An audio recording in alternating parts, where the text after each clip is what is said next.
Hello, everyone, and welcome. I'm Kimberly Knight, Director of the Caregiver Support Program at the Senior Source. Today, we're going to talk about a very important topic, understanding ADLs and IADLs. These acronyms might sound like a lot of jargon, but they are incredibly useful tools to help you know when it's time to step in and help a loved one. They provide a clear framework for assessing a person's independence, and they can help you feel more confident in your caregiving decisions. So let's start with ADLs. This stands for Activities of Daily Living. Think of these as the most basic fundamental tasks for taking care of ourselves.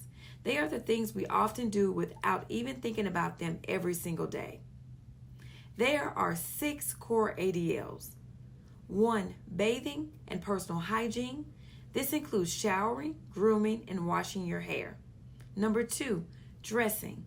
The ability to select and put on appropriate clothes. 3. Eating. The ability to feed oneself. 4. Toileting. The ability to get to and from the toilet. 5. Continence. The ability to control bladder and bowel function. 6. Transferring. The ability to move from one place to another, like getting in and out of a bed or a chair. If you start to notice your loved one struggling with any of these activities, it's a clear sign that they may need direct hands-on assistance from you or a professional. For me, I'm always looking for these signs when I visit my mother. I observe how she's moving around her home, if she's able to get up easily from a seated position, and if she's able to walk through her home unassisted. If I see her holding onto a wall or pieces of furniture to steady herself, that's a sign of muscle weakness or potential changes with her motor skills. These are clear signs that I need to get involved, ask her questions about these changes, share them with her doctor, and ultimately step in to provide additional assistance as needed. Now, let's move on to IADLs, or Instrumental Activities of Daily Living. These are a step up in complexity from ADLs. They are the skills we need to manage our homes and live independently in our community. A decline in IADLs often happens before a decline in ADLs, which makes them a powerful early warning sign that it's time to step in.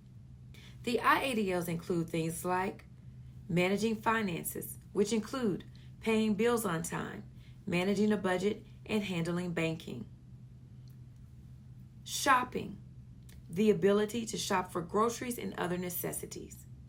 Cooking and meal preparation, planning, prepping, and cooking meals.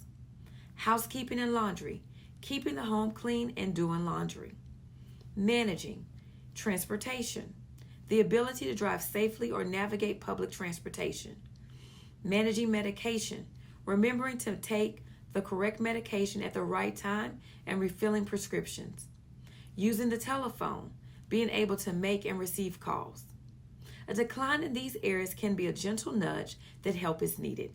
Forgetting to pay a bill, having a fender bender, or struggling to prepare a meal could all be early indicators.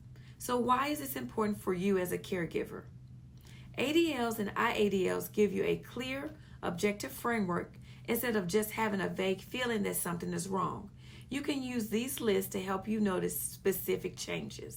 For example, maybe your dad is still bathing and dressing himself just fine, but you notice he stopped cooking for himself. That's a sign that you might need to start with IADL support, like meal delivery services or helping with grocery shopping. Later on, if you notice he's struggling to get up from his chair, that's a signal that his ADLs are becoming a challenge, and you may need to look into more direct care options. These indicators help you make informed decisions about what kind of help is needed and when. Pay attention, not as a critic, but as a concerned loved one who wants to ensure their safety and well-being. So in summary, ADLs are the basics of self-care, and IADLs are the skills needed to live independently. By understanding and watching for changes in both, you can more confidently determine when it's time to step in and offer support. Knowing these indicators helps you make informed decisions and get the right kind of help at the right time. Until next time, know that we're here to help you become a confident caregiver.